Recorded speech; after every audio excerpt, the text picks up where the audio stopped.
Good morning, guys, and welcome to the channel. Today we're doing a day in the life of a home health nurse. I have 3 starts of care, so we're going to be admitting 3 patients into our home health company today. 2 ortho patients and 1 medical patient, and I'm going to take y'all along with me. I am so excited to be back, to be filming all of the things. So we've had a lot of new subscribers, and I've been able to kind of like chat with you all in the comments. I have been able to email backwards and forward with you all, and a few subscribers I've actually been able to chat.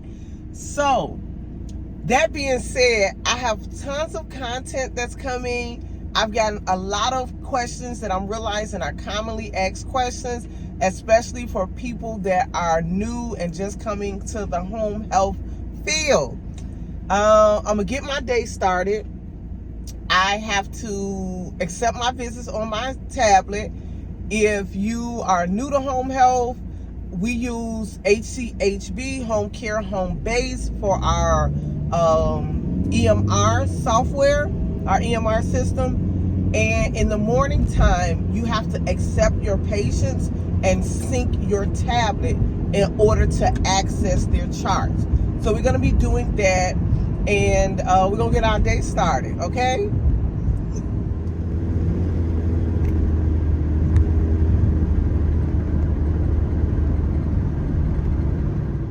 All right, guys, we just admitted our first patient for today. That patient was one of 2 of our ortho patient. Patient had a left hip replacement. He has a Pico dressing. Under his Pico dressing, he has staples.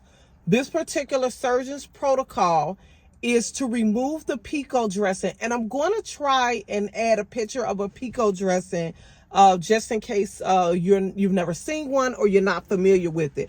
But this particular surgeon's, his protocol is to have the Pico dressing removed 5 days after discharge. You have to be very careful. Make sure that you are reading the discharge summary, the discharge instructions, as well as being aware of the protocols of the physician. Like I said, this physician likes the Pico dressing to be removed 5 days after discharge. Today is a Friday. I'm going to plot the visits for the next nurse, because I am only the starter care nurse, to remove the dressing on Monday. And then the patient will also be seen later in the week. More than likely, I will plot that visit for Thursday for the patient to be seen for another skilled nurse visit on next Thursday. And then the following week, 14 days post-op, which will be that Wednesday, the patient will be seen for staple removal. So we're going to remove the staples for this patient.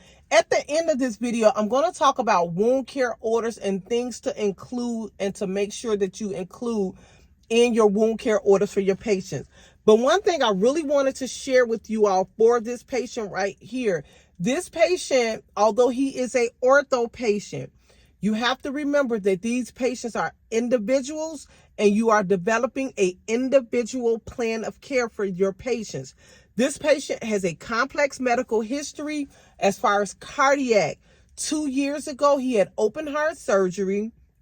And then just far back as 4 months ago, they went in and did a cardiac stent. So I did a lot of teaching with this patient on antiplatelets and anticoagulants and different things like that. This patient is going to be taking aspirin, 81 milligrams, and Lovenox together for the next few days. For the next 6 days, they'll take aspirin and Lovenox. So we did Lovenox injection teaching for the patient, with the patient as well as with the wife. I like to make sure both of them are able to do it. I'll have the one that is most likely going to be doing the injection to actually do the injection while I'm in the home. And then I'll show you all that as well, probably in another video. Just like we use when we're in nursing school, I have the little, pad where I use for the next person who may not be the most likely person to give it, to do an injection on that as well. That's kind of how I like to do my injection teaching. But I made a calendar for this patient because I wanted to make sure that this patient is 83 years old, okay? He's 83, his wife is 79, but I want to make sure that they are aware of this calendar. Aspirin, 81 milligrams, and Lovenox for the next few days, for the next 6 days. So I put that on the calendar for them. Once the Lovenox is completed, then the patient is going to resume taking the Plavix. So therefore, the Lovenox and the aspirin will be discontinued. They're done with that. And then he'll go back to his regularly prescribed medication, which is the Plavix 75 milligrams. So we did some teaching and education on that.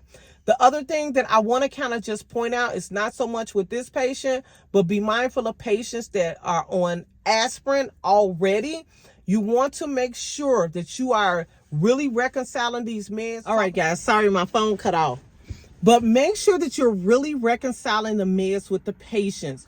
A lot of patients are already, especially with the elderly or geriatric population, they are already taking aspirin. So a couple of things you'll find.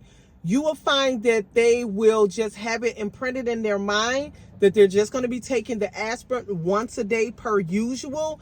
But in most cases, with ortho cases, post-op, they're taking the aspirin twice a day, okay?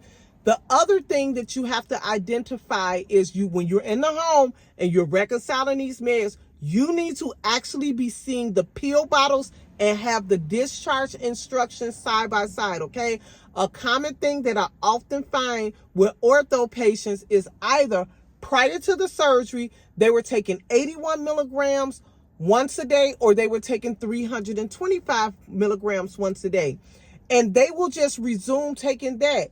Even sometimes when they realize that they have to take it twice a day, instead of taking 325, which the physician may have, the surgeon may have prescribed, or taking 81 milligrams, which the surgeon may have prescribed, they will just take what they have and just think aspirin is aspirin. So that is why you are a skilled nurse and you're in the home to identify and make sure that those type of things don't happen.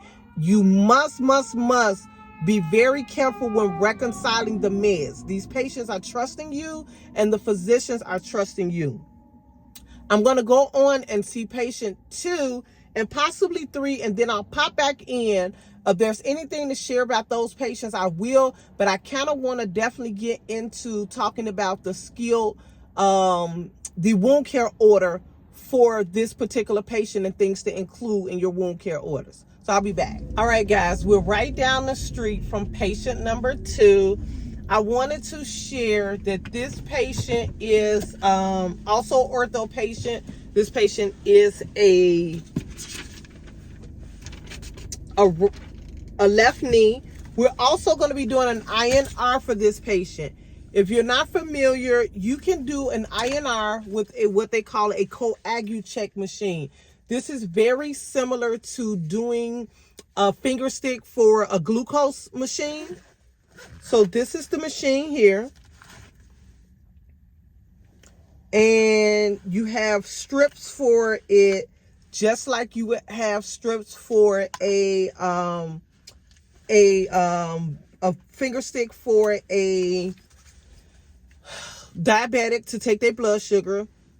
The needles are a little bit bigger gauge because you need a really, one thing I want to point out with this machine, baby, you need way more blood with this machine than you do with an Accucheck machine. So kind of this is how it is. I have the machine, the strips, just some lances in here to get the finger stick, and some alcohol pads. And then in the back, I have some Band-Aids for patients as well. So we're going to do the INR. I have another video where I went into a little detailed, more teaching on Coumadin and INRs and different things like that.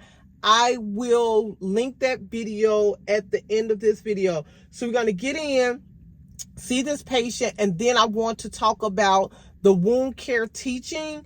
Not necessarily the wound care teaching, but the wound care orders for the next patient. All right, guys, we are done. We have saw all the other patients. I did the INR for the last patient. I ended up having to do a lot of teaching in regards to warfarin with this patient. The patient had not picked up the medication from the pharmacy. They filled all of their other meds except for the Coumadin. And she explained to me that she wasn't sure if she wanted to take it or not. And so in questioning her to find out why she did not want to take the Coumadin, well, she said, well, they told me they didn't know how much of it I had to take. So I had to educate her and let her know that it would be based on her lab work, her finger stick or her blood draw, and explain to her how it would change each time. More than likely, it could stay the same or the dosage could change. No one in the hospital took time to do that, and that is no shade to that discharging nurse or nurses that work with them. But do know and don't assume that that education has been given, and don't just take it for an answer like, oh, she refuses to take it. Dig, ask questions, educate your patient. She was very happy to take it once I let her know this is why they told you. It wasn't that they just didn't tell you that we don't know how much you'll be taking. It was going to be based on your INR level today when the nurse came in to see you. Also, the other thing, I didn't have the medication there. Typically, this surgeon does if his patients are at increased risk. And that was another thing that I had to go through her history with her and let her know why she was at increased risk for developing a blood clot, a DVT. But after she was educated, she was very happy to take the med. The medication was not there. This doctor usually prescribes 2 milligram tablets.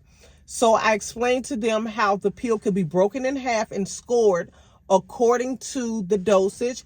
Once we called in the INR results, the patient was going to be taking 2 milligrams for the next 3 days, and the next INR would be done on a Monday, which the following the case manager would do.